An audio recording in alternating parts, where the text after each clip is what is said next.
Hey everyone, Marnix here. I just finished working on a really cool feature for our upcoming game Forge Industry, but that's not the topic of today's video.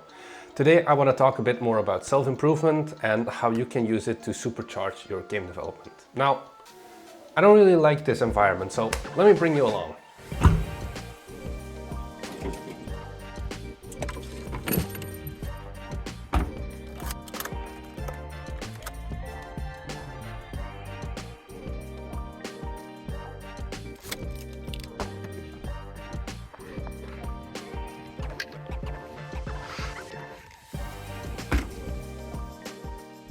So this video idea has basically started brewing after I've had a whole lot of late night talks or drives or whatever with a variety of different people, either from the Bite Me team or from outside of it, where they keep asking me questions about like, where do you find the energy to do this? Doesn't this tire you out? Stuff like that. How can you read so much about game development as well?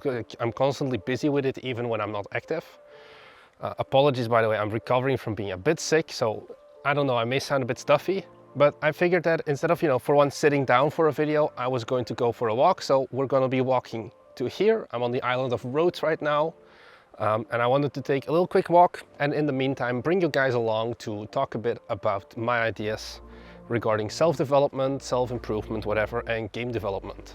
Because they're really something that I'm into both of them. And I think that there is a very good overlap that if you do one, you can always get some good lessons for the other one. So let's go. Now, for the uninitiated, what do I mean with self-improvement and self-development? If you just Google it on YouTube, you'll find a variety of things. First thing you'll probably find is stuff like this Andrew Tate speech will change your life or whatever. That's not fully the self-improvement I'm talking about, I'm talking about the things like getting good healthy habits, getting good gym routines, stuff like that. Really finding a way to work better, to develop entrepreneurship, start your own business, whatever. There's tons of YouTube channels from people who are documenting their progress towards it, and I follow them. I watch them a lot. It's basically one of the main sources of content that I watch, and I try to follow and improve upon those things by myself as well. On the other hand, I'm a game developer. I'm working on a game Forge Industry. I've never had experience before in game development, so some of the things we've done throughout the development process have been very stupid, and they have caused us a lot of time. Or at least they've made us lose a lot of time. Things that we could have been improving upon day one, basically, that we let drag on for months. And there's nothing wrong with that, but we have a release schedule to hit. By the way, wishlist below, we'll be releasing on Steam Next Fest in June, and then also quickly after Next Fest, we'll be doing a full release. So be sure to wishlist so you know when that happens. Thanks. But as I record this video right now, we're a bit over the half of March and we need our demo done, and we still have a lot of work left on the game, which means that there will be something like crunch kinda, but I want to do it a bit smarter. I wanted to really apply what I know about self-improvement, and I have been applying it to working on Bite Me games and our game Forge Industry. So I'll be going over some of the things that I've been doing over the past months to get our game released, and I'm really working quite hard, if I say so. Not in the amount of hours I pump into Bite Me games itself, but more in terms of the actual effort and energy, despite still having quite a bit of time left. And I think that if you don't have to go full self-improvement, but I think that by implementing some of the things that are core tenets, so to say, of self-improvement and translating them to how you work on your game or on your studio, or if you're working on anything else, can really help how effective you are, how good you are, how much time you have to do other stuff in the day, even to just do more fun stuff. And just in general, I think that you'll be able to learn a few extra things. So let me continue my walk and I'll explain to you further along the way. So the first thing I want to talk about is deep work. Deep work is something that I first discovered, I think back in 2019, when reading the book that basically described and made it, Deep Work by Cal Newport. It's been some off and on back when I first discovered it to trying to implement it. I never really got it working in university for me. However, over the past year, basically, through game development, I've really been able to get back into it, and well, it's become really a staple of my day-to-day. This is a steep slope that I'm currently climbing, but what this means is you set aside just a few hours a day. Like, you start with 2, and because even 4 is like what the real pros do, but 4 hours of actual deep work is really heavy. But let's say you have 2 hours in the day that you take. Usually for people it can be very early in the morning or very late at night. I prefer very early in the morning, so think between 5 and 7 a.m. or a bit later. And during this time, because no one else is awake yet, you have other focus on your work. You have no distractions, you have no emails, you have no Facebook messages, you have nothing. And instead you just spend 2 hours of very deep focused work into a single thing.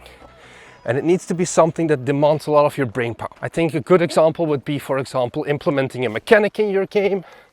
I do deep work as well when I edit videos. I basically wake up, I sit down with Premiere Pro, and then for between 2 to 4 hours, I just don't do anything except work on that one video, keep on editing it. So also creative processes can work. Or you're working on art, for example. Basically a deep work task. You also have shallow work, which is like, oh, I need to write emails to these people. Don't do those.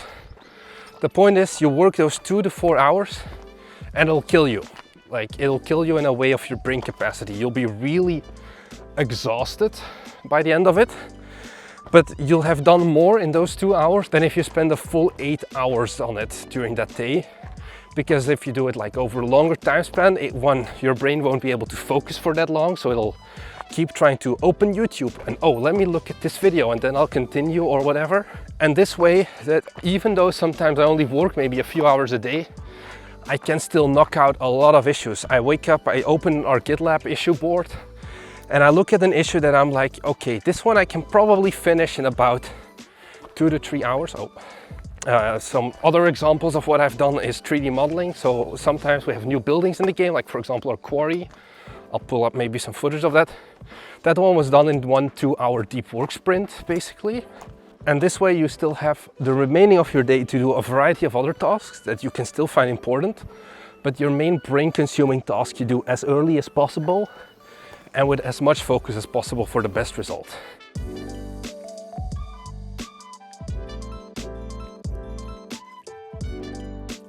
The second piece of advice that I have is to really, now that you have deep work, don't do it just once. Build a solid routine around it. And why routine? It's basically, you know, the schedule of how do you work every day. At 5 till 7 or from 6 till 8 I do deep work. Then I eat breakfast and I do something else, whatever. And you create this schedule and you stick to it every day, no weekends. I think that's also part of, just a little viewpoint, let's go and sit down for a second.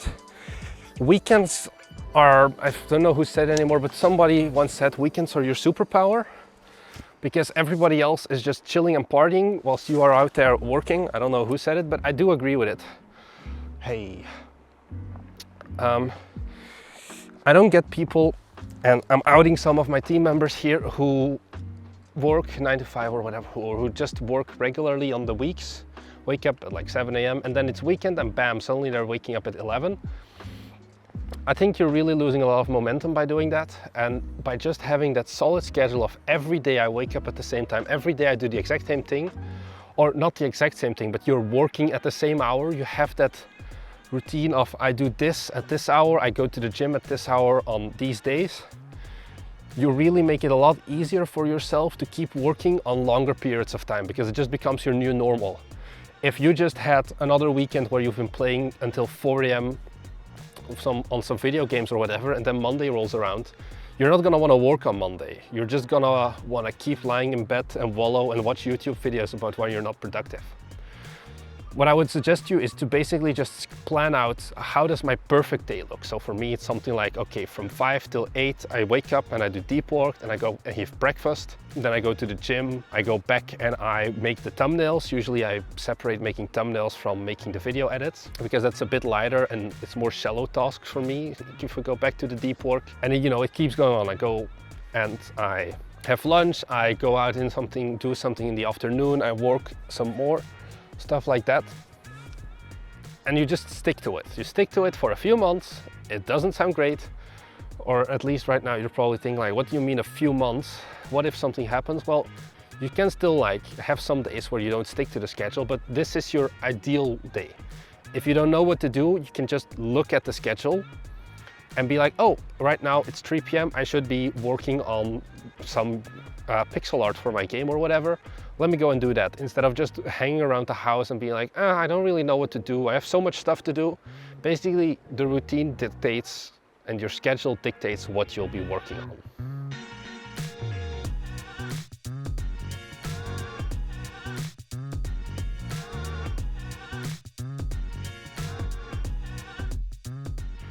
Next on our list is habits. Yeah, more of you. This is the goal, climbing up there. So, habits. I personally love watching those videos of like 7 millionaire habits that will make you rich in 2023 or whatever. And I have probably consumed way too many of them. I think at this point, if I were to do every single one of them, I would have about like 850 habits I need to do before 7 a.m. to really be Sigma grind set. So that's not happening. But why do I like these videos so much? Because it's better to have healthy habits, in my opinion. Well, I mean, it sounds pretty dumb, but it's better to have habits than to have no habits. And if you can especially make them healthy, that's even better. So by that I mean things like, you go to the gym, or you read, or like I'm doing right now, you go for walks, either on your own or with others. I personally think walks, for example, are a really good space to just think about everything that needs to be done, because in game development, yeah, we have the programming part of things where, oh, I need to program this thing. But we also have to think a lot. How will our mechanics work? How are we going to balance things? How is this specific thing going to work? And just sitting behind a computer and staring at it until you know the answer often isn't the solution. What is the solution? Well, probably something like going for a walk or whatever other healthy habit you have. Or if you like to draw or something, not for your game, but purely as a hobby, purely as something to let your mind get into a flow state, basically. And that's why I also have some of these habits. So mine are mainly, I do journaling in the morning, I go to the gym probably almost every day, or I try to whenever I can at least, and I read as well. I have an e-reader, so it's really easy for me to just read a lot of books. You just get them online digitally, buy them or whatever, and that way you can always stimulate yourself with something good. I try to stay away from things like YouTube Shorts, TikTok, whatever, and even just YouTube in general usually, because I can really get sucked into it, and that's just hours that you're wasting. That is also a habit, to open up your phone and scroll on TikTok or on YouTube, but it's not a good one. So what you should focus on is getting rid of those if you want to supercharge your game development career, or well, how fast you're developing your games. I also have a problem. There's no path from here up there, so I'm gonna have to see how I'm actually gonna get there. So stay tuned.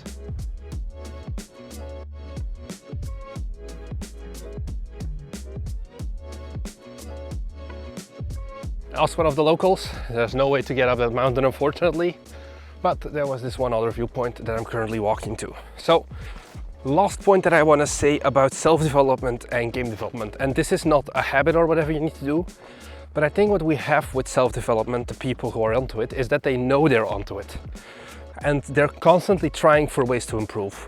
Whereas if you're just a game developer, it's much more easy to just fall into the trap, or well, fall into the normalcy of, I do this all the time, and you don't really question, is there better ways to do these things? Should I be playing with my routine? Should I be playing and experimenting with some other stuff? And I think by getting that knowledge of, let me look every day, how can I improve not just my game, but also how I'm working on that game. So basically meta-optimizing.